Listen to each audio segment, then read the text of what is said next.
thank you very much for attending. I greatly appreciate it. Looks like we have a number of people on a Friday. That's really good because I know Friday everybody's just trying to get done with work. So how many of you are looking at doing your certification? And that's kind of why you're here. Raise your hand just for me to get a feel for our audience. Awesome. All right, so today we're going to talk about IIBA certifications. A little later at noon, if you are interested, we have our PMI certifications, but this will focus on IIBA. I'm Susan Hydorn. I'm the Director of Business Solutions at Watermark Learning, and I did a lot of work on the certification prep guide and the study exam, and generally course director of everything BA, including certifications. So it's a little bit about me. Just an FYI, you will receive a copy of these slides. And if you are interested in some of our certification prep classes, there's some that are coming up here just to kind of point those out. We will have a CBAP CCBA prep class starting June 11th and August 13th, and an ECBA on May 30th and August 27th. There's also anytime learning options where if you're unable to attend a class, you can get access to the audio, and you can still listen in and learn that way, and you can do that at your own pace. So thank you for joining. If you have any questions as I go forward, put them in the question box, and then that way I will try and monitor that so I can answer any of your questions. The alternative is you can put your hands up, but it's such a big group, I'm not quite seeing everybody at the same time, but we'll see what we can do here. All right, so if we're taking a look at all the ECBA certifications, we have 3 of them, and I'm going to talk about a new one just before we get done kind of with this presentation. They actually came out with a new Agile certification, so if you're interested in that, stay tuned. We'll go through the generic ones first. Right now they have 3 levels: ECBA, CCBA, and CBAP. And the target audiences are a little different. ECBA, entering the kind of the BA profession. Maybe you're enrolled in a BA, you know, some type of academic program, new graduates, people who are transitioning. Maybe you're from IT and you want to transition into a BA slot, or maybe you're from the business side. Sometimes we have functional managers who aren't BAs, but they, you know, manage them. So they want to know a little bit more about being a business analyst. CCBA is kind of those developing BAs that have a number of hours around them, and they want to make sure that they, you know, kind of keep going in the profession. And then CBAPs are your current, they can be current CCBAs. You don't have to take them in any order. You can take them at any point in time. And they might be BA consultants, seasoned BAs, trainers. So you don't have to take, one of the things people get confused about, and then I have questions about, is you don't have to go from ECBA to CCBA to CBAP. You can go right to CBAP, or you can just do CCBA. You don't have to do them in order. You can take the ones where you feel most comfortable. So the work experience in ECBA is nil. You don't need any. For CCBA, you need 3,750 hours, and work experience as far as CBAP is 7,500 hours in the last 10 years, 7 years as far as CCBA. Knowledge expertise, ECBA is your ground level information, so you do need to study for it. There is some thought to going into it, but you don't need as much, well, let's say you don't need experience in the various knowledge areas. In CCBA, you need a minimum of 900 hours in each knowledge area. There are actually 6 knowledge areas in case you're interested, and about 500 hours in each of the, or I would say 500 hours in each knowledge area. And then if you're a CBAP, you have 900 hours in each of the 4 knowledge areas. Each of them are going to need some type of professional development. That means either taking a prep class or taking some other BA class. And for ECBA, you just need 21 credit hours. Usually it's 1 hour of credit per hour in class. and this is in the last 4 years. CCBA, you need 21 in the last 4 years, and CCBA, you need 35 in the last 4 years. And the nice thing about that is all our prep classes include those hours, so you don't even have to think about it. You already get your professional development hours by taking a prep class. References, you don't need any references. CCBA and CBAP, you actually need 2 references. So just kind of keep that in mind. A reference would be either your manager, somebody who actually does your reviews, your annual reviews, your performance reviews, or a CBAP. Those are your 2 options. So you have to find one or the other, and they have to have known you for at least 6 years. So, or over that amount of time. Maybe it's not 6 years, 6 months, that's it is. They have to have known you for 6 months. Sorry about that, kind of scared everybody here. And so a lot of times we'll get asked, can you be a reference? And we can't, because most of the time we don't know you for that length of time, as much as we would love to do that.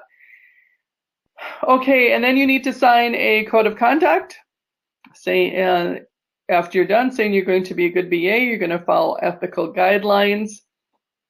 And here's the exam. The exam here for ECBA, they're all multiple choice, and they all have 4 answers. So it doesn't matter if you're studying for ECBA, CCBA, or CBAP. They're multiple choice. They're all multiple choice. They all have 4 answers, A, B, C, or D, and there's 1 answer that's correct. ECBA looks at knowledge-based questions. There's 50 questions, and you get an hour and a half to complete it. This is actually via online proctoring. So it's a little bit different than CCBA and CBAP, in which you actually go to a Prometric center, a testing center, actually in person, to be able to take the test. And so in CCBA, we have a scenario-based examination, and in CBAP is a case study-based. So in the CCBA, you have a little situation, a little scenario.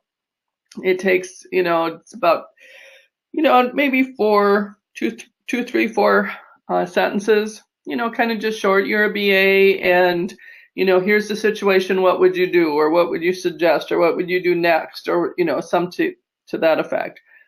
And you have multiple choice questions. There's 130 of them for you, but you do get 3 hours of time to go through them. And it does take a little bit more study, a little bit more thought. It's more about application. And CBAP, these are longer. They're case studies that are basically 1 to 1.5 pages long. Unfortunately, I'm just going to tell you, if you take a CBAP test, there's going to be some scrolling involved. There are sometimes there's a few knowledge-based questions, a few scenario questions, but generally you have this case study, and then off of the case study, there might be 4, 5, 6 questions based on that case study. So it takes a little bit more effort. You got to read through the case study, then read through the question, read through all the answers, and then go back and see if you can try to discern which answer is correct. They still are multiple choice, A, B, C, and D. They're only 120 questions, though, because it takes time going back and forth in case studies. So they make it a little bit more difficult. The complexity and difficulty go up. But you get 3.5 hours to go through that exam. And again, CCBA and CBAP are actually in-person exams at a Prometric center, where the ECBA is actually just online. You can do it at your home. You can do it in your office, as long as you have a little quiet space. So that's kind of a flyover overview of the 3 certifications. And again, I'm going to talk about the brand new certification that just came out last week that you might be interested in too. But for right now, does anybody have any questions around that? Either raise your hand or put your note in the question box. All right, I'm going to assume maybe that you don't, so that's good. And feel free, if you have questions, I'd love to answer them. So if you are studying for the exam, here is the layout of the questions. And so this is, oops, sorry about that. This is directly from IIBA. So IIBA has said what percentages are going to be on the exam. So you can see here in ECBA, you have a little bit of information around the business analysis and the BA profession as a whole. There's 1 or 2 questions around that. Underlying competencies, those are the skills and the behavior and the knowledge we need to be able to be a good BA, and there's about 2 or 3 questions there. Key concepts, just basically kind of standard terms a BA should know, and there's about 2 to 3 questions there. Techniques, 6 to 7 questions, and there's 50 techniques. The trouble is when you study for ECBA with 50 techniques, you sort of have to know them all because you don't know which 6 or 7 they're going to ask. Then we have the key knowledge areas, which start with business analysis, planning and monitoring, elicitation, collaboration, requirements lifecycle management, strategy analysis, requirements analysis and design definition, and solution evaluation. And you can see here how all the questions form, and this is for ECBA. So elicitation and requirements lifecycle management, pretty big. They have 10 questions each. Strategy analysis, not so big. Maybe you don't have to study so hard in that area, 2 to 3.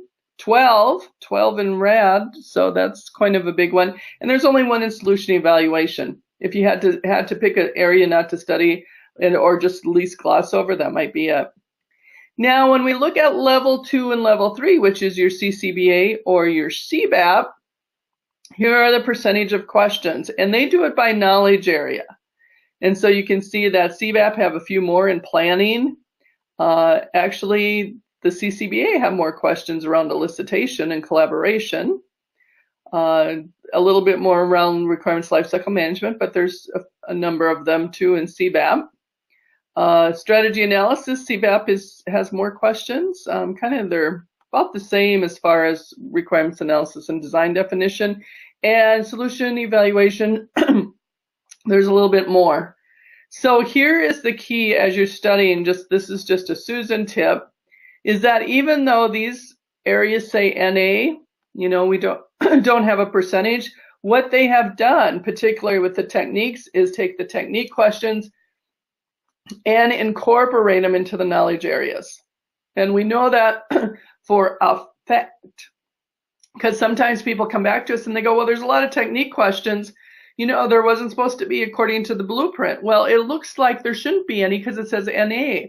But what they did is they took these concepts and put them into the knowledge area itself. So you do actually have to know all the techniques inside and out because they'll just incorporate it right into the knowledge area. So maybe when you're doing elicitation, they're going to be talking about what are, the elicitation techniques. Document analysis or interviews, and they're going to be asking you a question around that, or what is the best way to elicit information from your business people if they're unable to kind of articulate really what their needs are. Well, maybe you have to do observation. So you have a lot of technique questions, even though it says NA here. Why? Because they're incorporated in the knowledge areas. And the same thing with underlying competencies, but there's probably only just going to be a couple of questions around underlying competencies. So that is what we know from experience and people's feedback as far as the exam blueprint. And so application, has anybody applied for anything yet? Raise your hand if you have. Okay, none of you? Okay, a few. All right, so here's some tips. If you have not filled out your application, so this is going to be helpful to the rest of you. You say, well, maybe I'm going to go for my CCBA, or maybe I'm going for my CBAP. Here's some things to think about. And I'd almost put this last point down first. We have an application worksheet on our website, which is really great. We have tons of people using that application worksheet. And what it does is, you can kind of see up above here is kind of an example of it, is it captures all your hours. And so that's the nice thing is you capture it in the spreadsheet. You still have to do the application online off the IIBA website, but it's nice because you have the hours and the projects and everything right in front of you. You can just take it from one form to another form.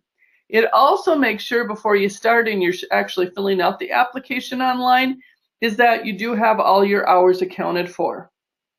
Now, you don't need to stress out on the exact hours or the dates because, if you're like me, I don't remember what I ate for breakfast yesterday.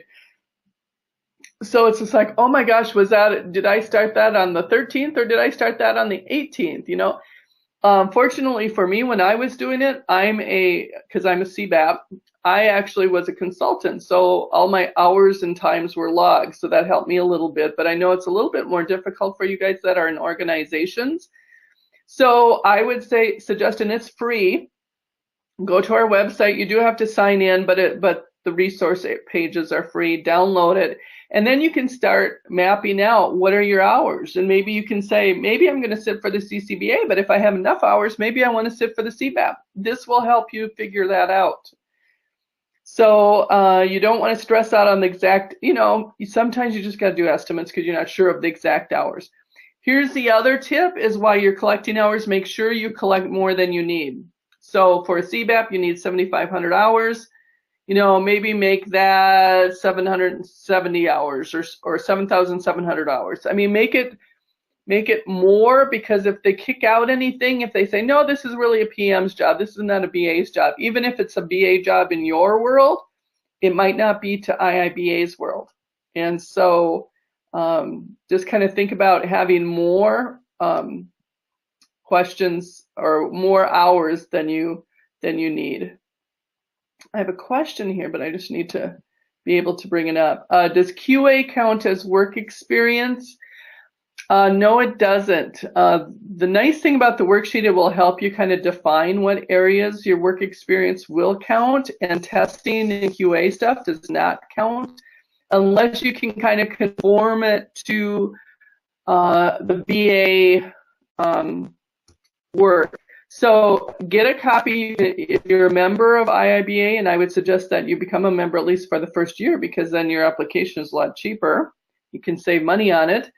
You can download a copy of the BA BOK, which is what your test is based on, and then look at kind of the task of each area, and that's what you really need to look at. Is what I did is I took all those knowledge areas, and each knowledge area, because there's 6, have tasks. They have 5, 6 tasks under each one. And so it helped me understand what hours were going to be approved and what hours weren't going to be approved. And so I actually used the BOK as kind of a guide, and our application worksheet will help too, so that does this count or does this not count? So that helps a little bit. Okay, so hang on here. I've got another question. I'm just trying to get to it. What is the cutoff to pass the ECBA exam? Good question. I can't say what the cutoff, and I'm going to assume that you mean cutoff is passing rate. Is that correct?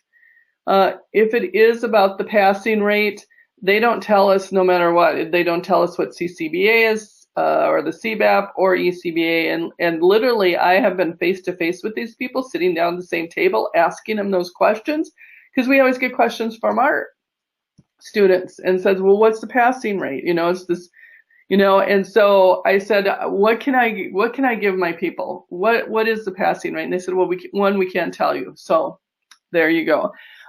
Number 2, though, I guess, according to them, it makes a difference on the questions. So I could be sitting, let's say we went to the Prometric Center and we're both taking the CBAP exam. We're sitting side by side. We could have different tests and different questions. And the complexity of the questions, maybe I get a little bit harder questions than you do. Your passing rate might be a little lower than my passing rate. So I guess it's based on the questions, the complexity of the questions, how many people got it right or wrong. So the passing rate isn't the same. So that's at least what I've been told. That's what I've been told. So that's kind of I wish they would, because there's a lot of other certifications. I also do the Business Relationship Management Professional Certification, and I know what the passing rate is. You got 50 questions, you got 40 minutes to take those, and you got to have more than 25 right. I mean, it's really super simple, easy to understand, but PMI is like that too. They don't tell you either. So it's a great big secret. So nobody knows. Okay, anything around applications? Okay, and again, it's all online, but feel free to download our application sheet, so go check it out. Also, if you're interested in other certifications such as, sorry about that, the PBA, the ACP, we have some other worksheets out there too. So if you're debating, do I get my PBA, which is PMI's BA, or do I do IIBA's? certification, you know, we have a worksheet for that. Just like they have apps for that, we have a worksheet for that. So check us out. We check out IIBA for more information. Computer has a mind of its own today. And again, we have all types of recordings. We have an application worksheet. We have all kinds of resources. We have a study guide. We have study tables. We have online study exams. So there's a lot of things that we have to help you out there. There's just another question. Whoops, sorry about that. Are questions in the exam by knowledge area or sequence? No, they're not. They're all mixed up. And that's what makes it difficult. So you could actually get a question from one knowledge area and the next question would be from a totally different knowledge area. So they're not all the same. So they don't make it easy for you, let's say. They don't make it easy for you. So it does take time to study. So I would you know, whenever you decide to study, make sure that you have the time to do it and you just didn't start like a big project or something at work which would get in the way. I mean, sometimes life happens, but. Okay, I'm just going to bring this down here. Another question, does PDD hours meet the professional development requirement? I believe it would. So if you have gone to a professional development, except that usually they're 1 day, so you might only get 7 or 8 hours. But if you added them all up, and as long as it's in 4 years, that would count. Let's see, how long is the CBAP exam? It is 3.5 hours.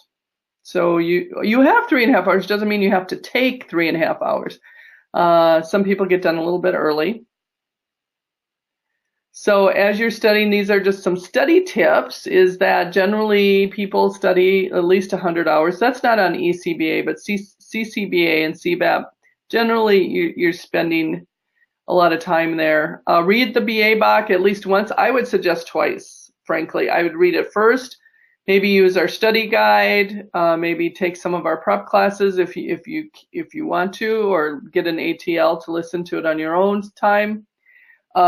Take one chapter at a time and just learn that really, really well. And then we also have an online exam database where you can test your knowledge. So you can just say, I'm going to learn planning and BA planning and monitoring. I'm going to work on that. So you read the BOK. Maybe you have our study guide. You read the study guide, and then you do practice exams. There's another question here.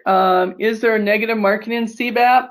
You have to answer all the questions, and if you don't answer the question, you will get it wrong, but all the questions have one answer, so there's not really negative marking.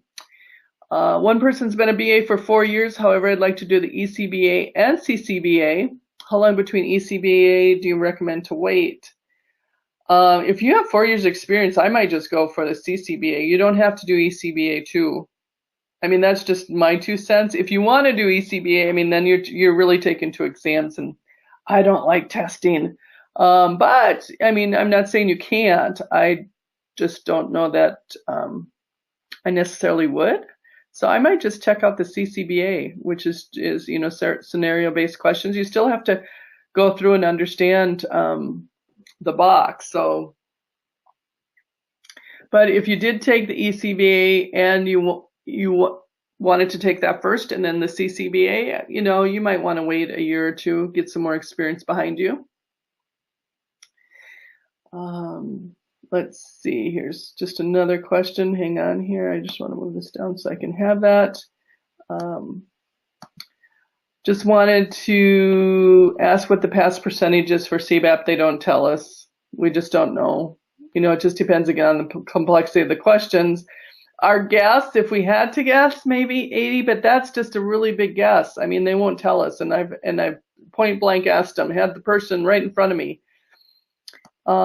Is ECBA a recognized certification for employers? ECBA is new, so it doesn't have the brand name yet that CCBA and CBAP do. I think it will get there though, and because it's by IIBA, I think that employers will still kind of recognize it. Is there a worksheet available in French? Oh, I'm sorry, we don't have one in French. It would be a good idea, but it's only in English, I'm sorry to say. And application, I don't know if the application or exam is in French. They might be in French. I don't know what languages IIBA has done. What is the best and effective way to memorize stakeholders, by task or by knowledge area? When you're memorizing the stakeholders, I would understand what the stakeholders do and kind of look at patterns of what tasks they might be involved in.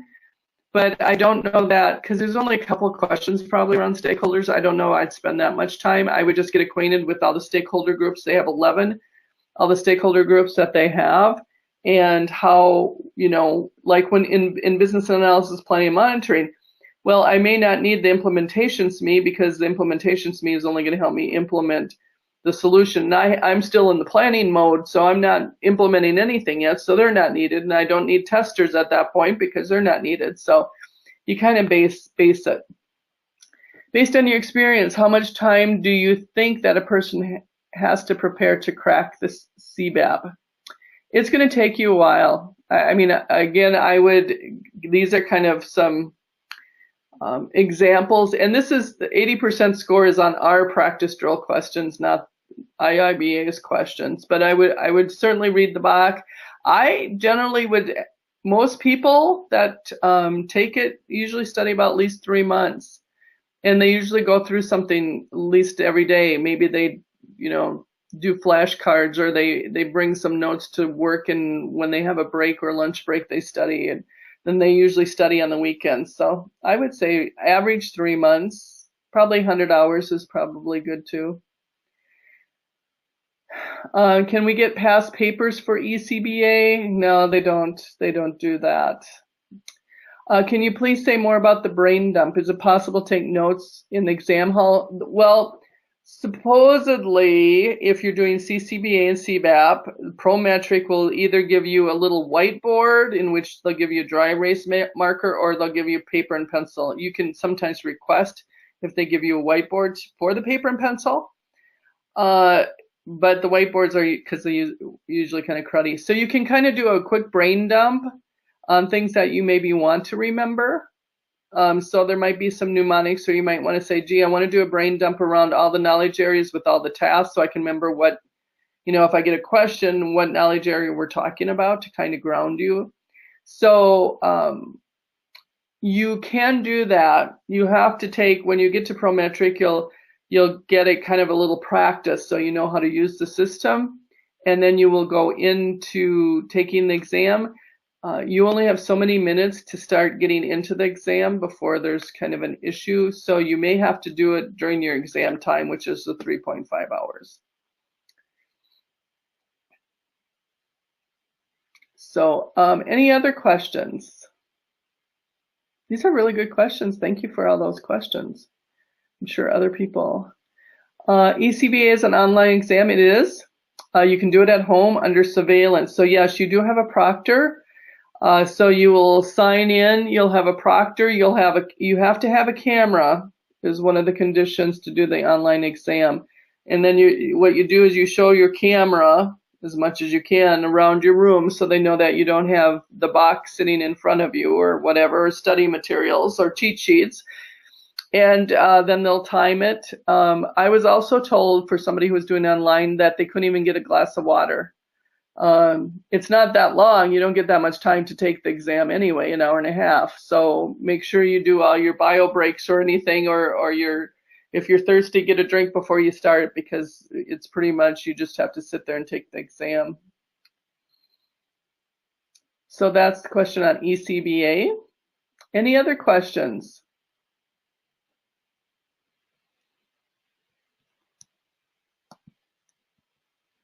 Okay, and so then let's say you take it. Usually you'll know right away whether you pass or not.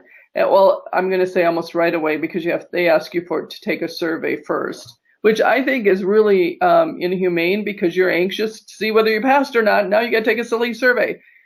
But I'm sure they, after you passed or didn't pass, you wouldn't want to do the survey anyway. So that's probably why they put in front. So then you get an analysis. You say, you know, by each knowledge area, the 6 knowledge areas, were you higher, were you lower, were you comparable? You know, you kind of just get a generalities on how you did. And then just a note, if you have to retake the exam, you can take it up to 3 times per year with no waiting period. There used to be a waiting period. They have let that go. And if you do get your CCBA or CBAP, you do have to have 60 CDUs every 3 years. I usually try and break my CDUs up like 20 each year so I don't have to, you know, the month before I go, oh my gosh, I got to get 60 PDUs. So I kind of just break it up to make it easier on myself. But you really don't want to take the exam again once you pass. So make sure you keep those CDUs coming. And so again, let's see. Do you have to show experience? No, there is no experience on the ECBA. Let's see. My application got approved 2 months ago. I'm still working on taking the exam. Is that okay? Yeah, you have up to a year to take the exam. I wouldn't wait till the last year, but to the end of the year, just in case. But yeah, you do have up to a year. How long should I study for the ECBA? I would say at least, you know, a month. Go through it. Make sure that you understand the terms. It is scenario-based questions. So, but you don't have to go in quite the detail CCBA and CBAP would go through. So maybe know the task, know the purpose of each technique. In case they ask you, what technique would you use here? So I would I would just sit down until you're comfortable with some of the terminology and the concepts. So that might take, you know, 2, 3, 4 weeks. Okay, and then again, we have study guides, study exams, study tables, which I love if you like an overview. I need big picture on how it all fits together. We have flashcards, or you can make your own. And then I just quickly want to talk about if any of you are doing Agile, they have a brand new, hot off the press, starting June supposedly. We'll see if they make that date. A new certification for BAs. It is called Agile Analysis Certification, AAC. The interesting thing is there's no eligibility requirements. Yay! So you don't have to have any experience, except for the fact they recommend that you have at least 2 to 5 years of Agile experience. And Agile practitioners with, you know, you could be any Agile practitioner with 2 to 5 years experience. Another question that just came in, do we have to study guidelines and tools? I would think that you don't necessarily need guidelines and tools in ECBA that are in the BOK. Are you going to talk about the virtual exam prep course or versus an anytime learning? I can. Marissa, yes, I can. Virtual exam is where you are actually having an instructor like myself, and we go through the materials with you, and you're free to ask questions. You'll do the, you know, we have a lot of, what would you fill in the blanks, a lot of example questions and stuff that we do through class, and you can converse directly with a person, the instructor, and so they'll be working with you. In an anytime learning, what that is we record those sessions. And so in anytime learning, it's like kind of looking at it from the outside. You'll still hear the same information. You can pace it at any point in time. Usually our classes go 2 days and 2 days and 2 full days. So it's usually 8 to 5, which is Central Time in the United States. So they're long hours. They're at least 8 hours long. And so we just do 2 days and 2 days each week. So 2 days per week. So you have 4 sessions. As anytime learning, the benefit of that is if maybe you don't have time to sit there Monday and Tuesday to get the class done, you can do it on your own time. You can listen during weekends, you can listen to evenings, and you get the same information. Another question is, I have got the study guide, simulator, and study tables from Watermark. Should I buy the flashcards too? What's the benefit of it? Flashcards, all up to you. The flashcards are good if you can make your own. certainly flashcards. Sometimes people find value in doing your own flashcards because it's the act of I just take some index cards and cut them in half and create my own flashcards, because then I'm thinking about it and so I'm writing them down. If you don't have time, our flashcards are really great. You can take them to work, take them to lunch. A lot of times people work with their kids. Maybe their kids are, 8, 9, 10. They'll go, oh, Mom, I'll do flashcards with you, or Dad, or whoever, and they kind of think that's fun. So it's really up to you if you want to create your own. That's certainly fine. But we have ones to help you out too if you don't have the time.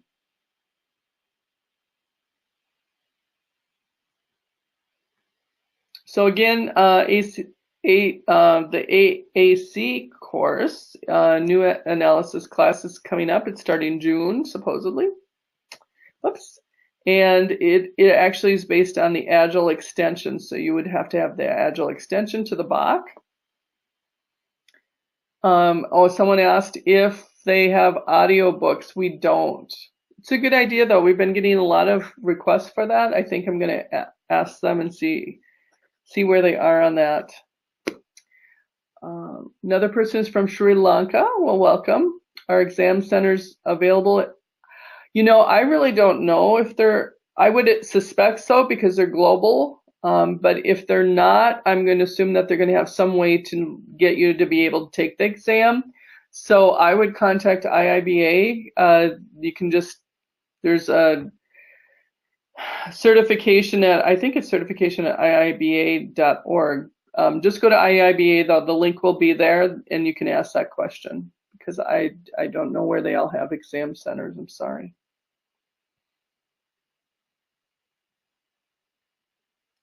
So anyway, we have about 5 more minutes for this. So anyone else have any other questions? I was just going to point out that this is kind of the blueprint. It's just coming off the launch pad. It's going to be getting made. This exam's supposed to be ready by June. Although if you take it in June, you're not going to get the scores immediately, but there is a 20% off exam fee for that if you take the exam the first 4 weeks. So the first 4 weeks in June, if you take the exam, they'll discount you for those fees. So just kind of an FYI. Any other questions that I can help you with?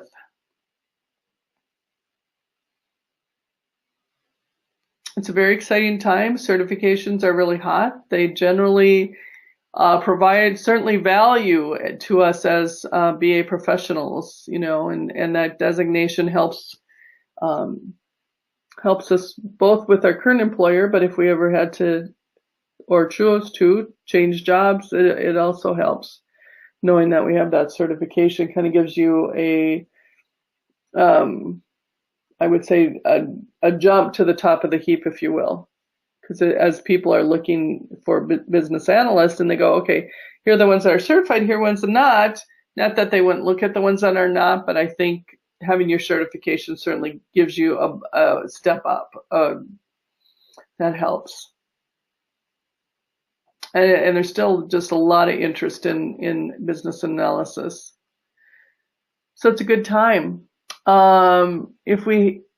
Will it help to memorize inputs and outputs for the CBAP? Yes, indeed. Indeed, please memorize your inputs and outputs. Now, outputs are pretty darn easy because generally there's only one output except for strategy analysis. So that's pretty easy to remember because it sounds like the task. But the inputs, you'll have a number of questions and inputs, and you'll also say, okay, you're doing this, what do you do next? So sometimes it's kind of that sequencing a little bit. It's like, okay, after your plan, what would you do now? What would you do next? Those types of things. Any other questions? Does the ECBA simulator exam and the study exam package by Watermark Learning go off the same percentage weights as IIBA exam? That is a darn good question. I'm sorry, I don't know that answer. I think the simulation exam just mixes them up. I don't know that it does the same percentages. I don't think so. I'm inclined to say I don't think so, but I'm not sure. Do we have to study the elements of each knowledge area for ECBA? I don't think you really need too many of the elements. I would just get acquainted for the elements and not memorize the elements. Just say, oh, these are some of the things that might be in that task. How is AC beneficial to the CBAP professional? It says that, do you understand the Agile approach? IIBA actually created this new certification with Agile Alliance.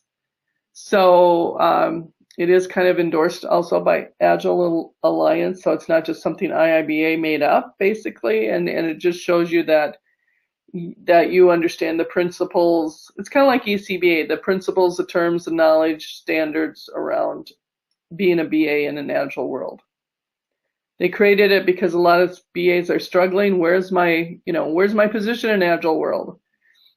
And because most people use Scrum, and Scrum only has 2 roles. They have the product owner and the Scrum Master. Well, what happens when you're not either one of those? So they felt that a certification would help.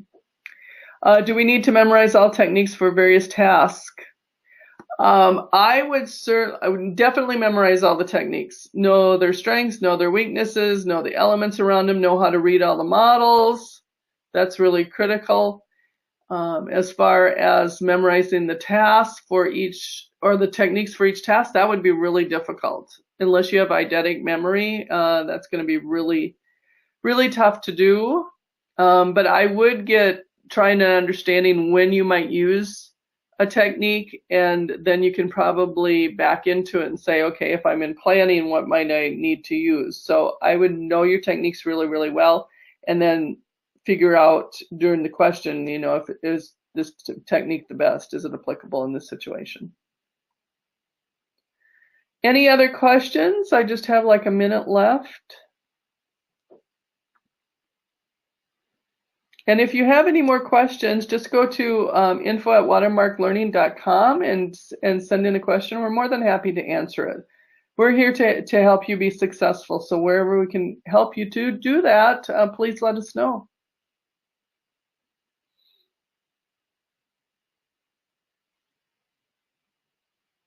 All right, I will have to leave. I know the PMI certification is starting at noon, if any of you are interested in that, but I really appreciate you coming along for the journey today. And I wish you all the best of luck as you fill out your application and you go for your BA exam, your certification. So best wishes, and hopefully we'll see you in another session.